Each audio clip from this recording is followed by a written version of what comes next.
Shri Sachchidananda Sadhguru Sainath Maharaj key జై. ఓం శ్రీ సాయినాథాయ నమః. శ్రీ సాయి సచ్చరిత్రము 16-17 అధ్యాయములు. బ్రహ్మజ్ఞానమును త్వరగా సంపాదించుట. గత అధ్యాయములో చోల్కర్ తన మొక్కు నెట్లు చెల్లించెనో, బాబా దాని నెట్లు ఆమోదించెనో చెప్పితిని. ఏ కొంచెమైనను భక్తి ప్రేమలతో ఇచ్చిన దానిని ఆమోదించెదననియు, గర్వముతోనూ అహంకారముతోనూ ఇచ్చిన దానిని తిరస్కరించెదననియు బాబా ఆ కథలో నిరూపించెను. బాబా పూర్ణ సచ్చిదానంద స్వరూపుడొకటిచే కేవలము బాహ్యతంతును లక్ష్య పెట్టెడివారు కారు. ఎవరైనా భక్తి ప్రేమలతో ఏదైనా సమర్పించినచో మిక్కిలి సంతోషముతో ఆత్రముతో దానిని పుచ్చుకొనెడివారు. నిజముగా సద్గురు సాయి కంటే ఉదార స్వభావులు, దయార్థ హృదయులు లేరు. కోరికలు నెరవేర్చు చింతామణి, కల్పతరువు వారికి సమానము కావు. మనము కోరినదెల్లా ఇచ్చు కామధేనువు కూడా బాబాతో సమానము కాదు. ఏలానా అవి మనము కోరినవి మాత్రమే ఇచ్చును. కాని సద్గురువు అచింత్యము అనుపలభ్యమునైన ఆత్మసాక్షాత్కారమును ప్రసాదించెను. ఒకనాడొక ధనికుడు సాయిబాబా వద్దకు వచ్చి బ్రహ్మజ్ఞానమును ప్రసాదించుమని బ్రతిమాలెను. ఆ కథ ఇచ్చట చెప్పుదును. సకల ఐశ్వర్యములు అనుభవించుచున్న ధనికుడొకడుండెను. అతడు ఇండ్లను, ధనమును, పొలములను, తోటలను సంపాదించెను. వానికి అనేక మంది సేవకులుండెడివారు. బాబా కీర్తి వాని చెవుల పడగనే షిరిడీకి పోయి బాబా పాదములపై పడి బ్రహ్మజ్ఞానమును ప్రసాదించుమని బాబాను వేడుకొనదనని తన స్నేహితునితో చెప్పెను. తనకు వేరేమియూ వలదనియు, బ్రహ్మజ్ఞానము పొందినచో తనకు మిక్కిలి సంతసము కలుగుననియు చెప్పెను.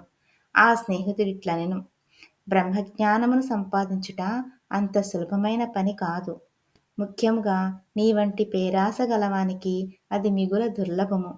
ధనము, భార్యాబిడ్డలతో తేలి మునుగుచున్న నీ వంటి వానికి బ్రహ్మజ్ఞానమును ఎవరిచ్చెదరు?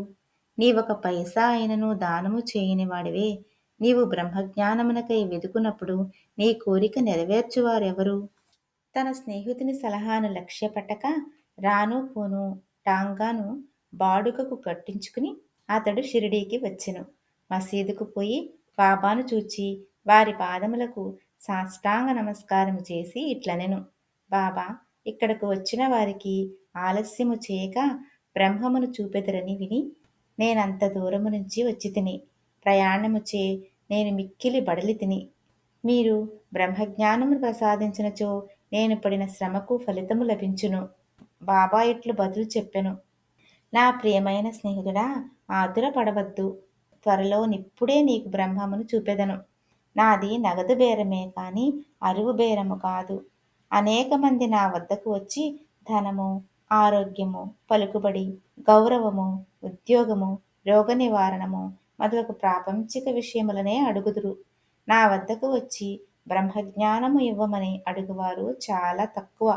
ప్రపంచ విషయములు కావలనని అడుగువారికి లోటు లేనే లేదు. పారమార్థిక విషయమై యోచించువారు మిక్కిలి అరుదు. కావున నీ వంటి వారు వచ్చి బ్రహ్మజ్ఞానము కావాలనని అడుగు సమయము శుభమైనది, శ్రేయోదాయకమైనది. కనుక సంతసముతో నీకు బ్రహ్మమును దానికి సంబంధించిన వారన్నింటినీ చూపెదను. ఇట్లని బాబా వానికి బ్రహ్మమును చూపుటకు మొదలెడెను. వానినక్కడ కూర్చుండమని ఏదో సంభాషణలోనికి దించెను. అప్పటికాతడు తన ప్రశ్న తానే మరచినట్లు చేసెను. ఒక బాలుని పిలిచి నందు మార్వాడి వద్దకు పోయి 5 రూపాయలు చేబదులు తెమ్మనెను. కుర్రవాడు పోయి వెంటనే తిరిగి వచ్చి నందు ఇంటి వద్ద లేడనియూ, వాని ఇంటి వాకిలికి తాళము వేసి ఉన్నదనియూ చెప్పెను. కిరాణా దుకాణదారు బాలా వద్దకు పోయి అప్పు తెమ్మని బాబా అనెను. ఈసారి కూడా కుర్రవాడు వట్టి చేతులతో తిరిగి వచ్చెను. ఇంతకిద్దరు ముగ్గురి వద్దకు పోగా ఫలితము లేకపోయెను. సాయిబాబా సాక్షాత్తు పరబ్రహ్మ అవతారమేనని మనకు తెలియను. అయినచో 5 రూపాయలు అప్పు చేయవలసిన అవసరమేమి? వారికి అంత చిన్న మొత్తముతో ఏమి పని అని ఎవరైనా అడగవచ్చును. వారికి ఆ డబ్బు అవసరమే లేదు. నందు మరియు బాల ఇంటి వద్ద లేరని వారికి తెలిసియే ఉండును. ఇదంతయు బ్రహ్మజ్ఞానము కోరి వచ్చిన వాని కొరకై జరిపించి ఉందురు. ఆ పెద్ద మనిషి వద్ద నోట్ల కట్టలు ఉండెను. అతనికి నిజముగా బాబా వద్ద నుంచి బ్రహ్మజ్ఞానము కావలసి ఉన్నచో బాబా అంత ప్రయాస పడుచున్నప్పుడు అతడు ఊరకనే కూర్చుండడు. బాబా ఆ పైకమును తిరిగి ఇచ్చివేయునని కూడా వానికి తెలియను. అంత చిన్న మొత్తమైనప్పటికీ వాడు తెగించి ఇవ్వలేకపోయెను. అట్టి వానికి బాబా వద్ద నుంచి బ్రహ్మజ్ఞానము కావాలనట. నిజముగా బాబా యందు భక్తి ప్రేమలు కలవాడైనను వెంటనే 5 రూపాయలు తీసి ఇచ్చి ఉండునే కాని ప్రేక్షకుని వలె ఊరకే చూచుచూ కూర్చుని ఉండడు. ఈ పెద్ద మనిషి వైఖరి శుద్ధ విరుద్ధముగా ఉండెను. వాడు డబ్బు ఇవ్వలేదు సరికదా, బాబాను త్వరగా బ్రహ్మజ్ఞానము ఇవ్వమని తొందర పెట్టుచుండెను.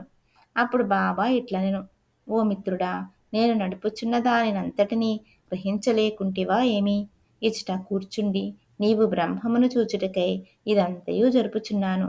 సూక్ష్మముగా విషయమిది. బ్రహ్మమును చూచుటకు 5 వస్తువులను సమర్పించవలను. అవి ఏవన? 1 పంచప్రాణములు, 2 పంచేంద్రియములు, 3 మనస్సు, 4 బుద్ధి, 5 అహంకారము. బ్రహ్మజ్ఞానము లేదా ఆత్మ సాక్షాత్కారమునకు పోవు దారి చాలా కఠినమైనది. అది కత్తివాదర వలె మిక్కిలి పదునైనది. అట్లనుచు బాబా ఈ విషయమునకు సంబంధించిన సంగతులన్నీయూ చెప్పెను. వానిని క్లుప్తముగా ఈదిగో పొందుపరిచితిమి. బ్రహ్మజ్ఞానము లేదా ఆత్మ సాక్షాత్కారమునకు యోగ్యత. అందరినూ తమ జీవితములో బ్రహ్మమును చూడలేరు. దానికి కొంత యోగ్యత అవసరము. 1 ముముక్షత లేదా స్వేచ్ఛనందుటకు తీవ్రమైన కోరిక. ఎవడైతే తాను బద్ధుడినని గ్రహించి బంధనముల నుండి విడివడుటకు కృతనిశ్చయుడై శ్రమపడి ఇతర సుఖములను లక్ష్య పెట్టక దానిని పొందుటకై ప్రయత్నించునో వాడు ఆధ్యాత్మిక జీవితమునకు అర్హుడు. 2 విరక్తి లేదా ఇహపర సౌఖ్యములందు విసుగు చెందుట. ఇహ పరలోకములందు గల గౌరవములకు విషయములకు విసుగు చెందిన గాని పారమార్థిక రంగములో ప్రవేశించుటకు అర్హత లేదు. 3 అంతర్ముఖత, లోనికి చూచుట. మన ఇంద్రియములు బాహ్యమును చూచుటకే భగవంతుడు సృజించి ఉన్నాడు. కనుక మనుష్యుడెప్పుడునూ బయట ఉన్న వానిని చూచును. కాని ఆత్మ సాక్షాత్కారము లేదా మోక్షమును కోరువాడు దృష్టిని లోపలికి పోనిచ్చి లోనున్న ఆత్మను ఏక ధ్యానముతో చూడవలేను. 4 పాప విమోచన పొందుట. మనుష్యుడు దుర్మార్గ మార్గము నుండి బుద్ధిని మరలించినప్పుడు, తప్పులు చేయుట మాననప్పుడు, మనస్సును చెలింపకుండా నిలబెట్టలేనప్పుడు జ్ఞానము ద్వారా కూడా ఆత్మ సాక్షాత్కారమును పొందలేడు.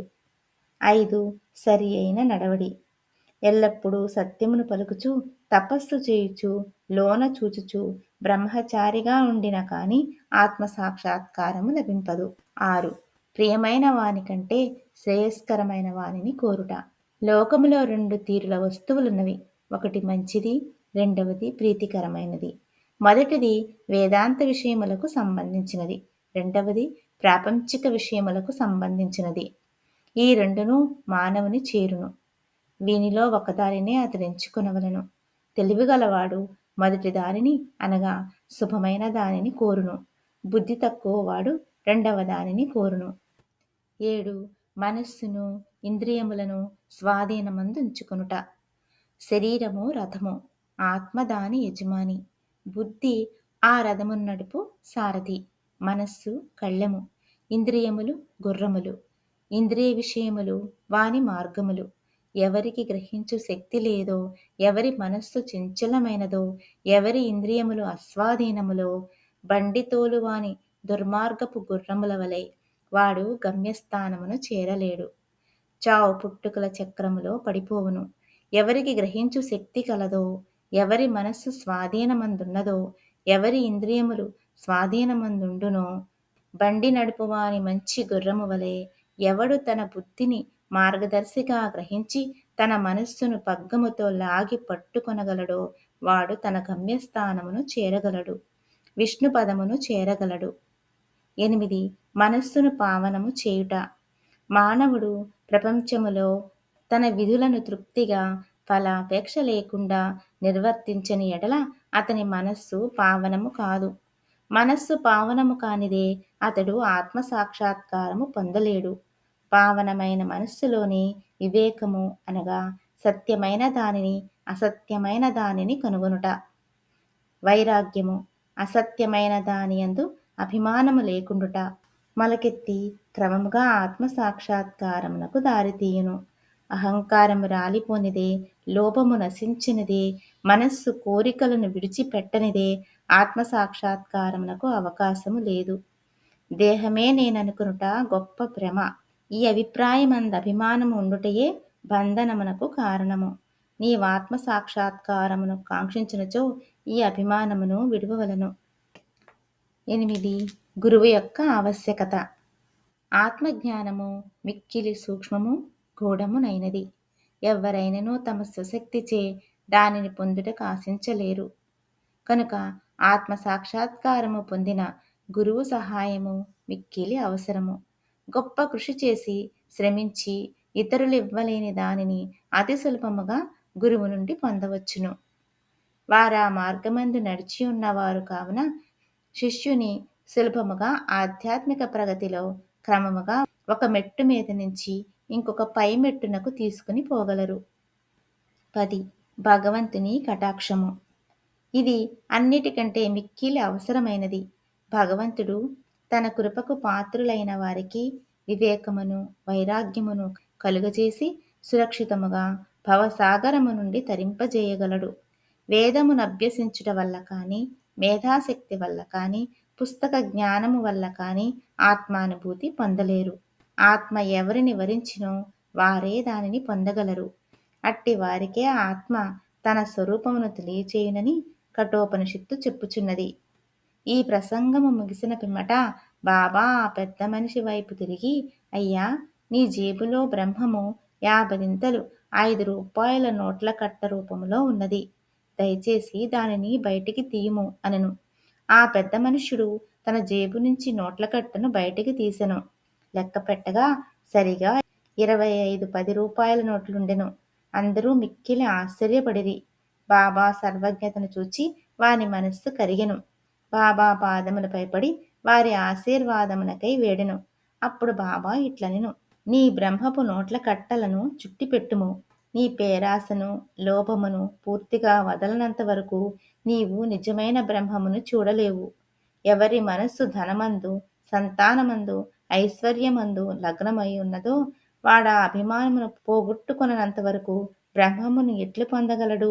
అభిమానమనే భ్రమ, ధనమందు తృష్ణ, దుఃఖమను సుడిగుండము వంటిది. అది అసూయ అహంభావమను మొసళ్లతో నిండి ఉన్నది. ఎవడు కోరికలు లేనివాడో వాడు మాత్రమే ఈ సుడిగుండమును దాటగలడు. పేరాశయు బ్రహ్మజ్ఞానమును ఉత్తర దక్షిణ ధ్రువముల వంటివి. అవి శాశ్వతముగా ఒకటికొకటి బద్ధ వైరము గలవి. ఎక్కడ పేరాశ గలదో అక్కడ బ్రహ్మము గూర్చి ఆలోచించుటకు కాని దాని ధ్యానమునకు కాని తావులేదు. అట్లయినచో పేరాశ గలవాడు విరక్తిని మోక్షమును ఎట్లు సంపాదించగలడు? లోభికి శాంతి కాని సంతుష్టి కాని దృఢ నిశ్చయము కాని ఉండవు.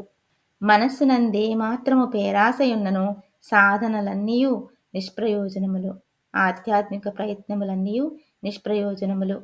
ఎవడు ఫలాపేక్ష రహితుడు కాడో, ఎవడు ఫలాపేక్ష కాంక్షను విడువడో, ఎవనికి వాని యందు విరక్తి లేదో అట్టివాడు గొప్ప చదువరి అయినప్పటికీ వాని జ్ఞానం ఎందుకు పనికిరానిది.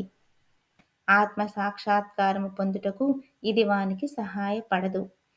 ఎవరు అహంకార పూరితిలో, ఎవరి ఇంద్రియ విషయముల గూర్చి ఎల్లప్పుడూ చింతించెదరో వారికి గురు బోధలు నిష్ప్రయోజనములు.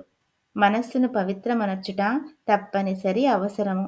అది లేనిచో మన ఆధ్యాత్మిక ప్రయత్నములన్నీయు ఆడంబరము డాంబికము కొరకు చేసినట్లగును.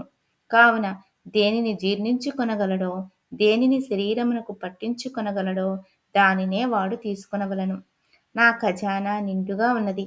ఎవరికేది కావలసిన దానిని వారికివ్వగలను. కాని వానికి పుచ్చుకొను యోగ్యత కలదా లేదా అని నేను మొదట పరీక్షించవలను. నేను చెప్పిన దానిని జాగ్రత్తగా విన్నచో నీవు తప్పక మేలు పొందెదవు. ఈ మసీదులో కూర్చుని నేనెప్పుడూ అసత్యములు పలుకను. ఒక అతిథిని ఇంటికి పిలిచినప్పుడు ఇంటిలోని వారు, అక్కడున్నవారు, స్నేహితులు, బంధువులు కూడా అతిథితో పాటు విందులో పాల్గొందురు. కావునప్పుడు మసీదులో ఉన్న వారందరూ బాబా ఆ పెద్ద మనుషునకు చేసిన ఈ ఆధ్యాత్మిక విందులో పాల్గొనిరి. బాబా ఆశీర్వాదములను పొందిన పిమ్మట అచట ఉన్న వారందరును ఆ పెద్ద మనిషితో సహా మిక్కిలి సంతోషముతో సంతుష్టి చెందిన వారై వెళ్ళిపోయిరి. బాబా వారి వైశిష్ట్యము. అనేక మంది సన్యాసులు ఇండ్లు విడిచి అడవులలోనూ, గుహలలోనూ, ఆశ్రమములలోనూ ఒంటరిగా ఉండి జన్మరాహిత్యమును కాని, మోక్షమును కాని సంపాదించుటకు ప్రయత్నించెదరు. వారితరుల గూర్చి ఆలోచించక ఆత్మానుసంధానమందే మునిగి ఉందురు. సాయిబాబా అట్టివారు కారు. బాబాకు ఇల్లు కాని, భార్య కాని, సంతానము కాని, బంధువులు కాని లేరు. అయినప్పటికీ వారు సమాజములోనే ఉండెడివారు. బాబా 4, 5 నుండి భిక్ష చేసి ఎల్లప్పుడూ వేప చెట్టు క్రిందనే కూర్చునుడివారు. లౌకిక విషయములందు మగ్నులైన జనులకు ఈ ప్రపంచములో ఎట్లు ప్రవర్తించవలెనో బోధించెడివారు. ఆత్మ సాక్షాత్కారము పొందిన పిమ్మట కూడా ప్రజల క్షేమమునకై పాటుపడు సాధువులు, యోగులు మిక్కిలి అరుదు. అట్టి వారిలో శ్రీ సాయిబాబా ప్రథమ గణ్యులు. కనుక హేమాడ్ పంతు ఇట్లు చెప్పెను. ఏ దేశమందు సాయిబాబా అను ఈ అపూర్వము, అమూల్యము అయిన పవిత్ర రత్నము పుట్టినదో ఆ దేశము ధన్యము. ఏ కుటుంబములో వీరు పుట్టిరో అదియు ధన్యము. ఏ తల్లిదండ్రులకు వీరు పుట్టిరో వారును ధన్యులు. 16, 17 అధ్యాయములు సంపూర్ణము. సద్గురు శ్రీ సాయినాథార్పణమస్తు. శుభం భవతు. శ్రీ సచ్చిదానంద సద్గురు సాయినాథ మహారాజ్ కీ జై.